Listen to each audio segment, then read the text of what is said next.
Hello and welcome to another edition of In Conversation here on Rock Show Critique. Today's guest is extra special. We've got none other than the extraordinary drummer Carmine Appice. Welcome. Hello, hello.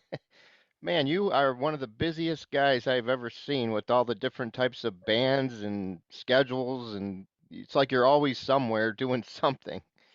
Yeah, well, I mean, I wasn't anywhere doing anything for a year and a half with this COVID Yeah. crap. I was in my garage, my guest house studio that we just moved to Florida a year and a half ago, and in June of 2020, and I put a studio in. I've been busy in there, but other than that, I hadn't been anywhere except for we have an apartment in New York. We went down there, I don't know, in the whole year and a half, maybe twice.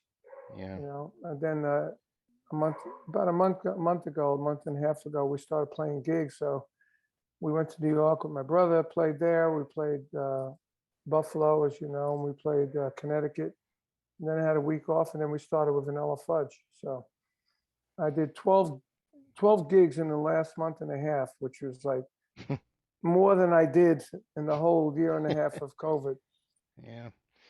Well, nobody expected all this to happen, but Oh, unbelievable. And it's still happening. yeah, Ridiculous. yeah. So what else you've been up to? Have you done anything else over this last year and a half being Well, holed up? I did the album that we're talking about, the Energy Overload album for Cleopatra, with my buddy, partner, Fernando Perdomo, who's fairly new face in the business, but he's been producing and doing all kinds of stuff by himself, and making a living as as a musician and a producer and everything. He plays guitar, drums, keyboard, and bass, and other things. We released it, and we've been promoting it. We did 2 videos, and that was one project I did. And then and that really helped me learn how to work my studio.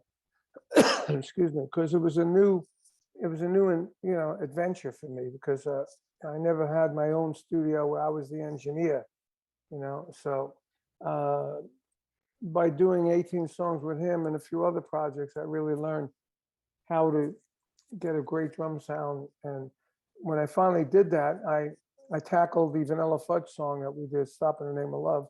It needed new drums, so I redid the drums in my studio. Right, I ended up producing the whole thing because it needed drums, it needed percussion, it needed some background vocals, it needed to be mixed, it needed to be lined up, a lot of stuff. So I did those drums, and now I'm starting a King Cobra album. I got I think 9 drum tracks down and 9 songs for a new King Cobra record, which is Paul Shortino, Johnny Rod, the original bass player, and myself, obviously, and we have 2 new guitar players, Carlos Cavazo from Quiet Riot, and um, and Rowan Robinson, who played with Dio. Oh, wow. Excuse me. Hmm. So it's a good lineup, and we're just putting all the songs together now. Well, that'll be out next year, hopefully in the next first quarter, hopefully. So how did you come I've across been meeting busy for? doing that stuff. Yeah, Yeah, yeah, meeting Fernando. yeah. Well, interesting because I knew Tom Dowd and his wife and daughter for many years. Tom Dowd passed away. I got a call from Tom's daughter saying there's a guy that Tom was going to work with before he passed away, and he called and asked if he can have your number so he can talk to you about maybe doing some tracks with you. So normally I don't work with people who are pretty much unknown. I try and keep my professional level up. But when I talked to him, he sounded like he really knew what he was doing. And I said, well, I'll tell you what, let's try it. And I thought to myself, this would be a good way to learn how to operate my studio. I said, do a project, sending stems, getting stems, playing them, editing them, doing all the stuff that it takes to engineer your own project at home. So I did that. Anyway, it's an instrumental record. It's progressive rock. It's really good record. First track I sent him, I sent from my iPad. I wrote I write songs on my iPad, and he took the song and he redid it, did the bass, guitars, keyboard, sent it back to me, and it was really great. So I put my drums on it.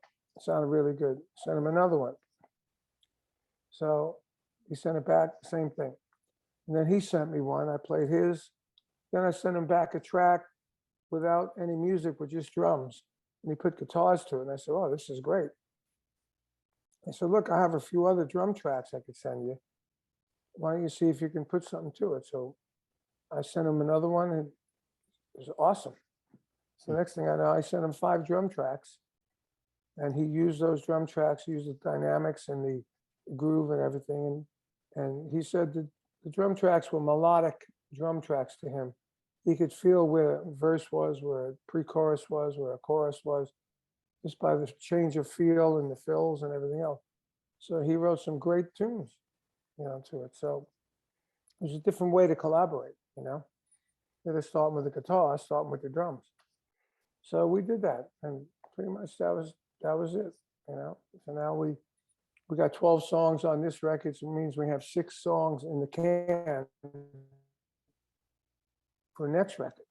So we have to do 6 more songs, and we can release volume 2. Any plans to tour behind it at all? Not this. I think what we're going to do is, keep promoting this album as much as we can. Do the next album, and then upon the release of the next album, maybe do like some venues like the Trout up there in Buffalo, and those size venues. But like do maybe Florida, where I live and he's from. He's in LA. You can do the Baked Potato in LA. We can do one of the Arcada Theater in Chicago area, or Reggie's in Chicago, and just do like 5 or 6 major cities to help promote the record while the record comes out, and see what happens. Because it's very hard to start a new project and to get it out on the road and financially make it work. Yeah, definitely. With this day and age, with the Oh, way everything is, ridiculous. it's crazy out there. Ridiculous, especially So, with the COVID and the way mhm, the record business is, and huh, there's really no money in recording, rock anymore, unless you're a huge band, So, I mean, I do it just to be creative and keep the legacy going and keep flowing with mhm, ideas, Otherwise, if I was doing this to start out to make money, forget about it. I have to get a day job. yeah. So you mentioned another King Cobra album coming out. So there's a band that go started back in the '80s there that should have been huge, Yeah, huge, but for some reason they weren't. Why do you think that was? What it's the happened? label. It's the label. Yeah. Same with Blue Murder. Blue Murder should have been huge too. You know, but if you don't have all the pieces together, you know, back then especially, if you have one thing missing, in our case, it was the radio promotion part, which gets the airplay on the radios. Not a big area, right? Hmm. It's like the whole thing. We had a certain guy that signed us. He was the head of A&R, the head of radio promotion, and he broke bands like Heart and stuff like that. Then they moved him into A&R, and they put somebody else in radio promotion. He signed us to Capitol, but then they didn't have a good person doing radio promotion. So we did 2 albums that did okay, but it wasn't. It should have been bigger, like you Yeah. say. It should have been huge. We had the image, we had the songs, we had the look, we had the players. Great singer, really good songs. But Yeah. the people I had on the radio didn't work. So they put him back on radio, and they signed Poison, which had, as far as I'm concerned, mediocre songs, mediocre musicians, and they had a good look that looked like King Cobra. Actually, they didn't look like King Cobra when they opened up for us at one point. Then after a while, they changed their look. Everybody was blonde with a black-haired guy. And but anyway, maybe not, but who knows? But anyway, they got this guy to do the radio promotion, and they broke him on the radio. You know, so I think that's what happened to King Cobra. And then I tried to do another label, my own label, the King Cobra 3, because I had a couple of guys left. We got a couple other guys in, and that didn't work. And then I moved into Blue Murder, and Blue Murder had the same problem. We had everything but the right manager, and because we didn't have the right manager, I don't think that went all the way. You know, Yeah, because there was that's nobody to control the boat. You know, the boat was just floating. You know? now you have a relationship that went back quite a number of years with Paul Stanley there from Kiss. Yes. You ended up Hmm. playing on a song on his album. Right. How did that all come about? Well, I knew Paul. I first met him in 1975 when they did their very first headline arena tour. And I was playing with Leslie West and Mountain. Because Corky Lang was on some sort of drug rehab. So Leslie called me and asked me to play with him for a couple of months. So I did, and we were on tour with them. So I met them, and being from them, from being from Long Island and Queens and everything, my groups, were like Vanilla Fudge and Cactus were well embedded in their history. So Paul told me that one time they went to see Cactus and Alice Cooper at Comac Arena in Long Island. And they said that's where they got the idea, him and Gene, for Kiss. So if they can get the energy and the rawness of Cactus and the crazy theatrics of Alice Cooper, we would have something. I don't know if they say that today because they're so gigantic, but this is when they first made it, And when they met me, it was like a big deal for them because of my association with Vanilla Fudge and Cactus. Anyway, so we became friends. I was 75, and then I moved to LA in 76, and Paul moved to LA. So we stayed in touch, and then when I joined Rod Stewart is one of Paul's favorite acts, favorite singers and songwriters and rockers. So I was still hanging out with Paul, and I think it was like 77. I said to Paul, "I'm looking for a manager because I want to get a solo album and this and that." So Paul hooked me up with a Coin Management, who managed Kiss. So through them, they had a West Coast office. The head of the West Coast office was Alan Miller. So Alan was dealing with my day-to-day stuff, and when I go out on tour with Rod, they would have their PR people promoting me in each city, everywhere we went.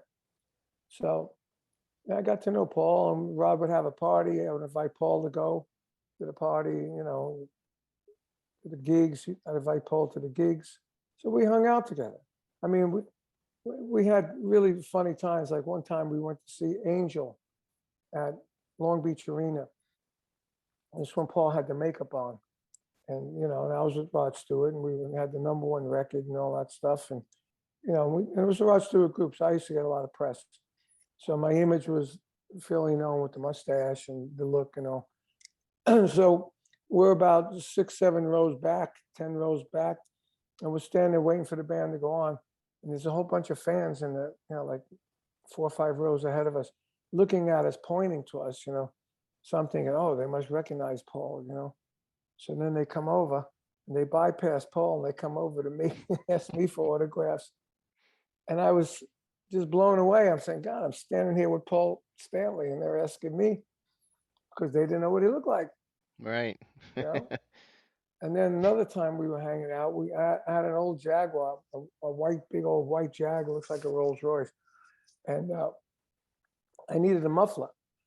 So we were hanging out. So Paul came to the house.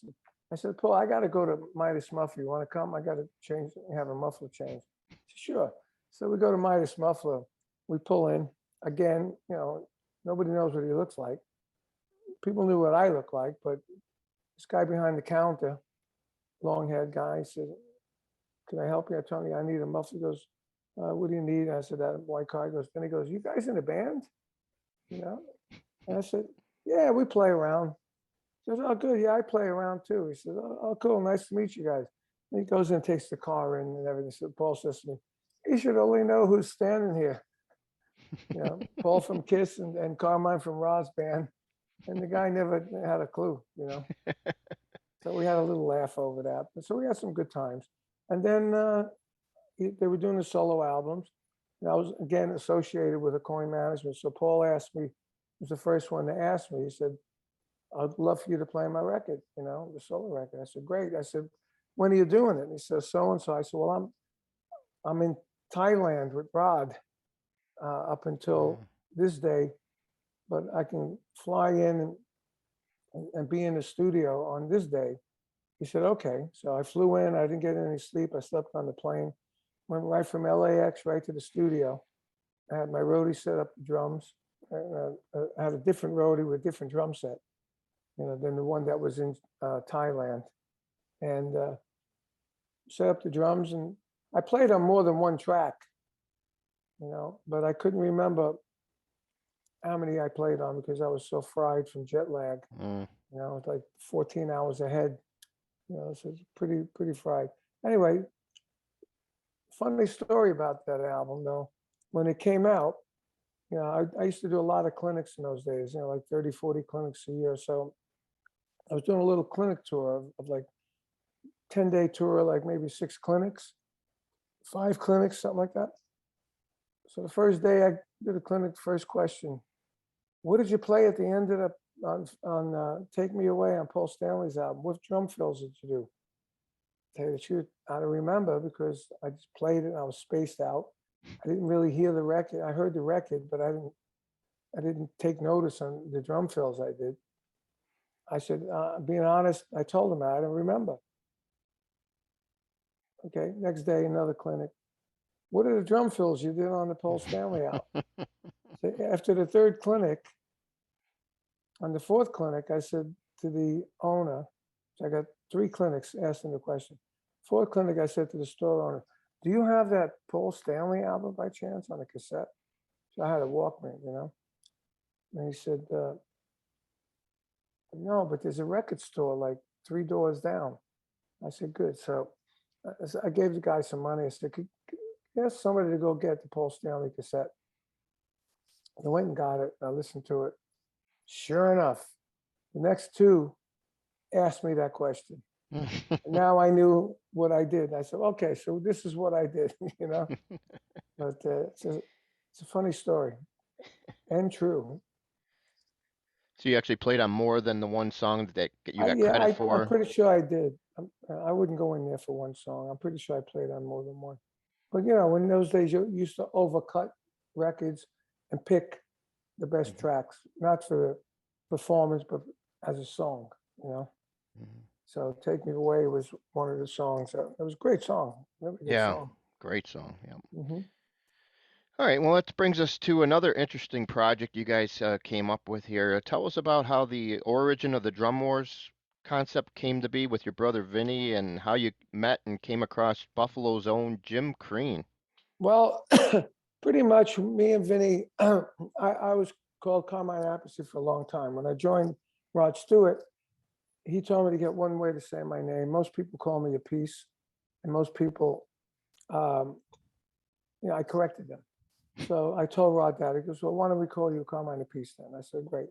So because, I'm going to do a solo in front of 10,000, 20,000 people. I want to say Carmine, whatever. So we went with that. 1980, my brother came out with Sabbath, Appice, confused everyone. So they were confused forever. We did a clinic tour in 1988, and it got really weird when we were playing together. Carmine Appice, Vinny Appice. Why the name change? Blah blah blah blah blah blah. So and then in the mid '80s, I started a video company, instructional video company, because I was very into education, drum education, and so I said, it'd be fun to do a video called a Drum Wars, and we'll battle for the name Appice or Appice, and we'll make it funny and we'll play in it and blah blah blah.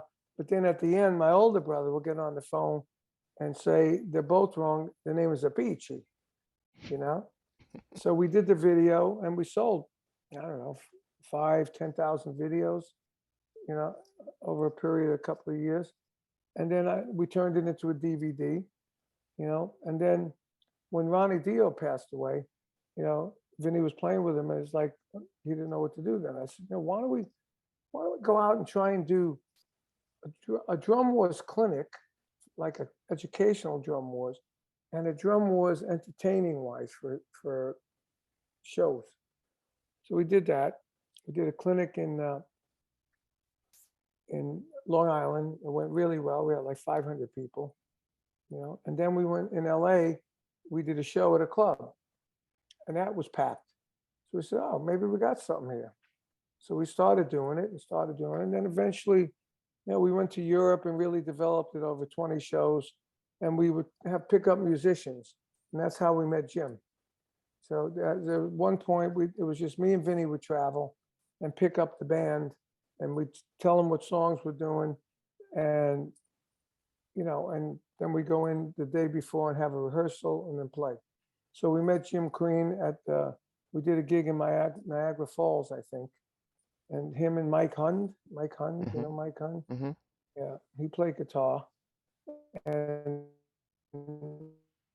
so we liked him. We thought it was cool. So when the rest of that little tour we did up there, we told the promoters we're going to bring Mike and Jim with us. And then eventually, Mike didn't do the rest of it, but we liked Jim. And Jim, his wife, was a stewardess on JetBlue, and he was able to fly around for nothing. So it didn't cost us anything to fly him to.